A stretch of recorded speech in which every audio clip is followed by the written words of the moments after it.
fransk löksoppa. Köksord svenska med Marie. Sätt på den svenska undertexten. Om du inte vet hur du får på undertexterna, titta på filmen. Bra att lyssna och läsa samtidigt. Manus till filmen finns i översta kommentaren och i den svenska beskrivningen. Alltså allt jag säger i den här filmen. Hej! Välkomna! Idag ska jag laga mat.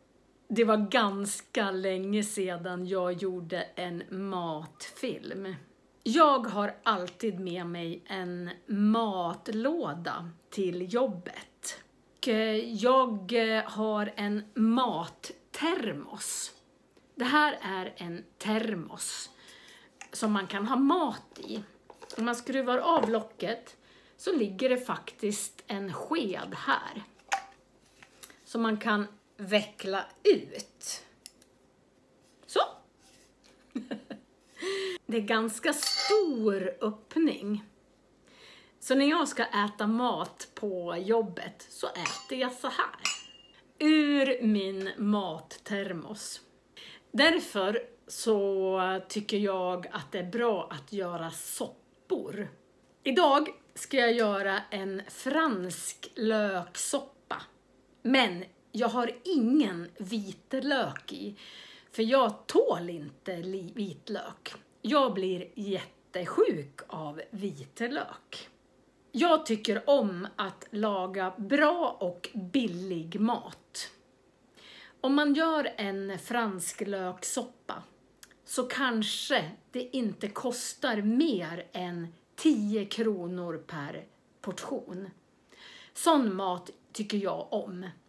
Då kan man alltså göra 10 portioner för 100 kronor.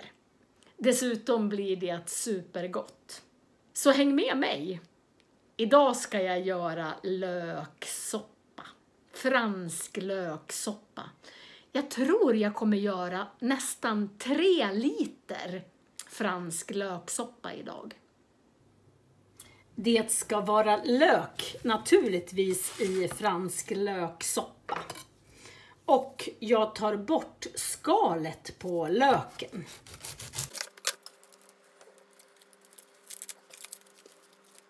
Skalet sitter ganska hårt.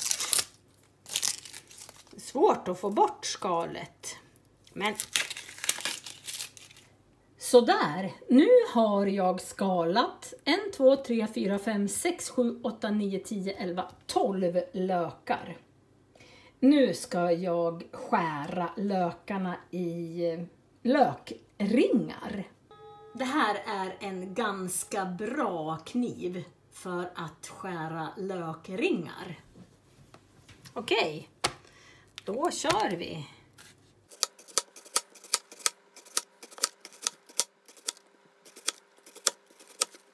Jag lägger lökringarna i en skål.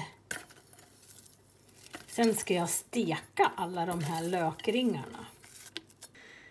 När man skär lök så får man tårar i ögonen. Vissa lökar är starkare än andra. Då bara rinner tårarna. Men den här löken var ganska okej. Det rinner inte tårar. Det är lättare att skära löken om jag gör halvor. Då kan jag lägga löken så här och det går lättare att skära löken.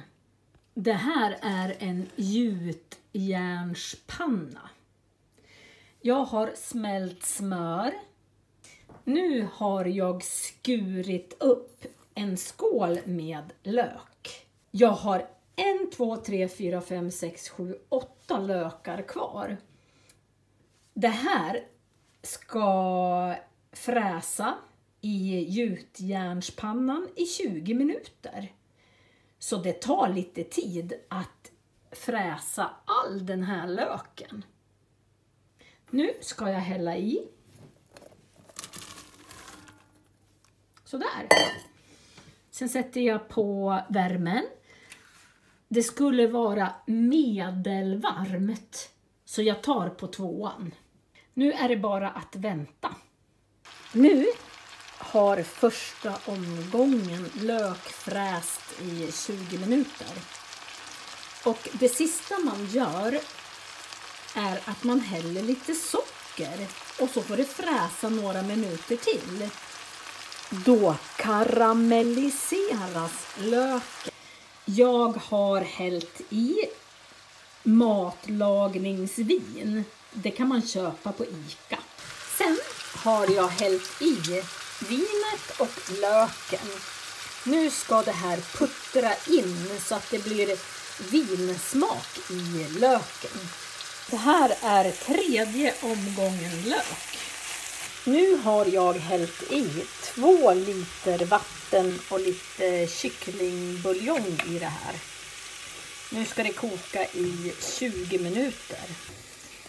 När jag äter kyckling så sparar jag alltid benen och skinnet. Och sen får det koka i 1 dygn. Så jag har nästan alltid kycklingfond som jag har kokat själv i frysen. Så den här kycklingfonden ska jag lägga i löksoppan. Här är fryst kycklingfond. Nu stoppar jag ner den och nu får den smälta. Det blir jättegott med äkta kycklingfond. Man kan köpa kycklingfond också. Men jag tycker det blir godare när man kokar egen kycklingbuljong. Nu börjar soppan bli klar.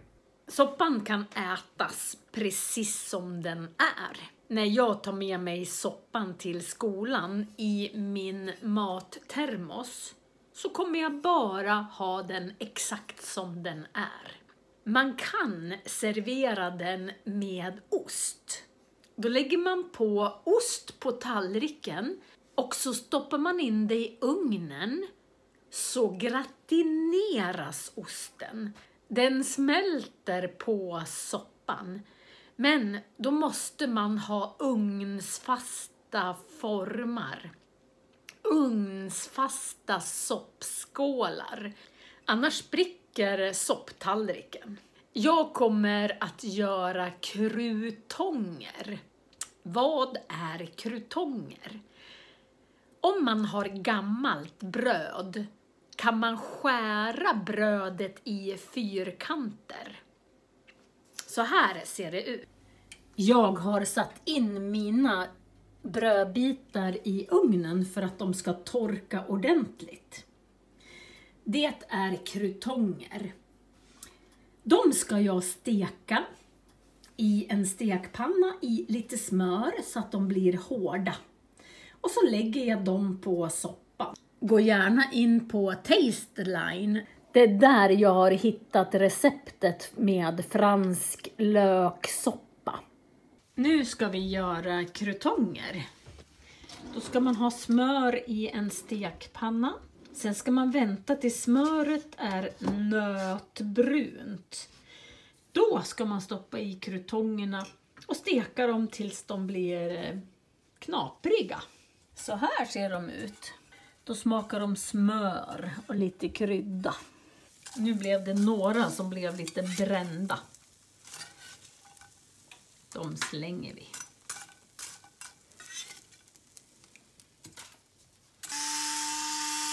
Lite salt.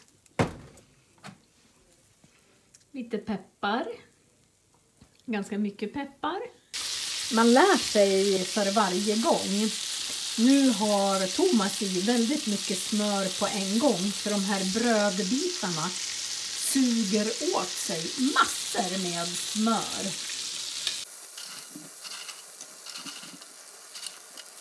Många krutonger blir det. Jag plockar fram ugnsfasta formar. De här kan man ställa i ugnen utan att de går sönder. Så nu ska jag hälla upp soppa i den här skålen och ha på lite ost. Nu häller jag upp soppa i skålarna. Jag ställer skålarna på en plåt. För jag ska stoppa in det här i ugnen. Så mycket soppa ungefär i varje skål. Nu ska jag ha på ost. Nu har jag haft ost på. Och jag ska stoppa in det i ugnen. Och jag har satt på den symbolen. Det betyder att det är bara övervärme och grill. Och så har jag satt på 200 grader. Så nu ska den franska löksoppan stå där inne tills osten har smält. Jag har ett jättefint grytunderlägg som det står Åre på. Där ställer jag krutongerna. Nu har osten gratinerats. Nu är skålarna väldigt varma. Så jag måste ta dem med en grytlapp. Nu ska jag bara hälla på lite krutonger. Och sen är det bara att äta. Fransk löksoppa utan vitlök. Är det varmt? Ja. Är det gott? Ja. Tonåringar. Nu är vi 3 som har ätit och det är väldigt mycket kvar. Det här blir säkert 5 matlådor. Så allt det här har blivit 8 portioner. Och jag tror faktiskt inte att det kostar mer än 80 kronor att göra den här. Så 10 kronor måltiden. Det tycker jag är jättebra. Och dessutom är det jättegott. Tack för idag. Vi ses i nästa film.